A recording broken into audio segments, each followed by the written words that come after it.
अस्सलाम वालेकुम and welcome to our YouTube channel. My name is doctor Syed Haider. आज हम लोग जिस टॉपिक पे बात करेंगे वो टॉपिक जो होता है वो कंडीशन ब्रेस्ट से रिलेटेड कंडीशन है।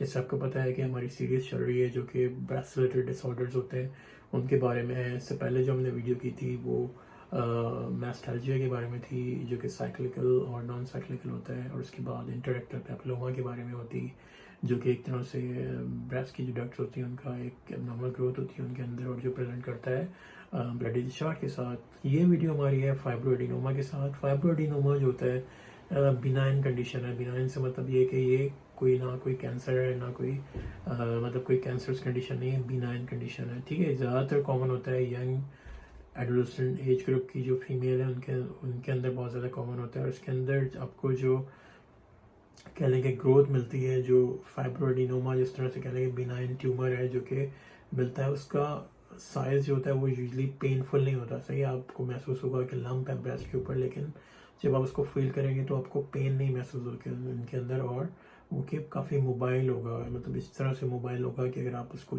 खींचेंगे तो वो मूव करेगा और आपको लगेगा नहीं कि वो कहीं और अटैच है। ठीक है, वो काफ़ी मोबाइल होगा, मूव कर सकते हैं, उसको आप फील कर सकते हैं। काफ़ी कह देखिए वेल सर्कमसाइज होगा, मतलब वो उसको आप होल्ड कर सकते हैं, पेन फ्री होगा और काफ़ी मोबाइल होगा। और यूजुअली ये प्रेजेंट करता है अपर आउटर कॉन्टेंट जो ब्रेस्ट है, मतलब ब्रेस्ट का कहना है कि जो बाहर की साइड का हिस्सा होता है उसके ऊपर ये प्रेजेंट करता है फाइब्रोएडिनोमा। सही, इसको डायग्नोज करने के लिए मतलब जो कि डायग्नोज किस तरह से करते हैं, सबसे पहले एग्जामिनेशन करते हैं। जब आप विजिट करते हैं डॉक्टर को तो सबसे पहले वो एग्जामिन करते हैं आपको और कंफर्म करते हैं कि ये वाकई फाइब्रोएडिनोमा है या कोई और नॉर्मल ग्रोथ है, या फिर कोई ब्रेस्ट एब्सेस है, या फिर मैस्टाइटिस है, या फिर कोई और कंडीशन है, या कोई फिस्टुला है। ठीक है, तो उसके लिए सबसे पहले एग्जामिन करते हैं, फिर अल्ट्रासाउंड कराते हैं इसके अंदर, और उसके बाद बायोप्सी भी करा के देख सकते हैं जिसको फाइन एडिबल एस्पिरेशन बायोप्सी कहते हैं। तो इसके अंदर ये कि जब एग्ज़ामिन कर लेते हैं और फिर अल्ट्रासाउंड करवाते हैं, ठीक है, उसके बाद वहाँ से इसकी बायोप्सी लेते हैं, एक तरह से निडल डाल के थोड़ा सा टिश्यू उसको निकालते हैं वहाँ से, फिर उसको हिस्टोलॉजी के लिए भेजते हैं। तो फिर हिस्टोलॉजिकल की जो लैब होती है या पैथोलॉजिस्ट जो होता है वो इसके अंदर कंफर्म करता है कि भाई जो इसकी हिस्टोलॉजिकल फाइंडिंग होती है ना, उसके अंदर देखते हैं कि मतलब कि जो ट्यूमर होता है फाइब्रोएडिनोमा, वो एक तरह से मतलब वो ये चेक करते हैं कि ये कहीं अंदर तो नहीं पहुंचा हुआ, मतलब किसी डग के अंदर तो नहीं। तो ये बिनाइन कंडीशन होती है तो वो ज़्यादातर अनएनकैप्सुलेटेड होता है, इसके मार्जिन काफ़ी क्लियर होते हैं और ये सराउंडिंग टिश्यू से सेपरेट होता है। ठीक है, इस तरह से प्रेजेंट कर डक लाइक एपिथेलियम मिलती है। ओवर ग्रोथ जो होती है इसके अंदर मिल रही होती है, टिश्यूज जो होते हैं वो थोड़े बहुत बड़े हुए होते हैं, लेकिन ये कि इसके अंदर ही क्या होता है कि ओवर ग्रोथ जो हो रही होती है इसके अंदर,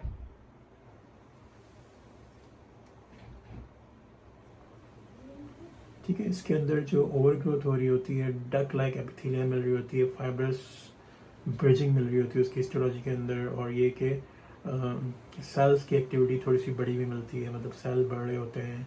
लेकिन ये कि क्योंकि ये काफ़ी वेल सर्कमस्टाइज होती है और इसके मार्जिन काफ़ी क्लियर होते हैं, you can see in the histological report कि भाई इसके मार्जिन बहुत ज़्यादा क्लियर हैं, और किसी सराउंडिंग टिश्यू में आपको नहीं लग रहा होता कि ये इन्वेट कर रहा है, ये किसी लिम्फ नोड में जा रहा है। ठीक है, काफ़ी क्लियर मार्जिन है, सेपरेट है जब भी मोबाइल होता है।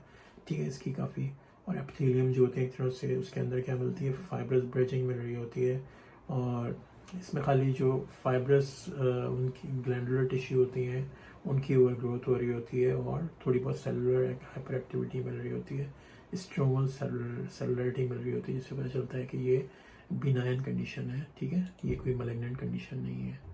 ठीक है, तो अगर आपको कोई ऐसी कंडीशन है या आपको कोई इस तरह का मास है ब्रेस्ट के ऊपर और आप मतलब इसके बारे में काफ़ी मतलब कॉन्शियस हैं, या आपको लग रहा है कि ये कोई कैंसर हो सकता है, तो प्लीज़ कंसल्ट योर डॉक्टर, ताकि आपको इसको जो है वो एग्ज़ामिन कर सकें और फिर अल्ट्रासाउंड करा सकें और हिस्टोलॉजी लेके कंफर्म कर सकें कि कोई मलिग्नेंट ग्रोथ नहीं है।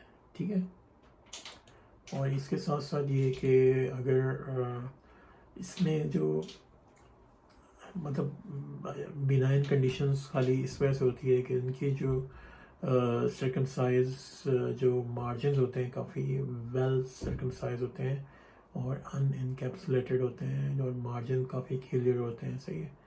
और इसके अंदर सेल की चेंजेस जो होती हैं वो कोलमनर लेवल पे मिल रही होती हैं। ये कह लें कि यहाँ पर बड़ा हुआ होता है, यहाँ पर प्लेजिया मिलता है कोलमनर सेल के, और फाइब्रोसिस्टिक चेंजेस मिलती हैं।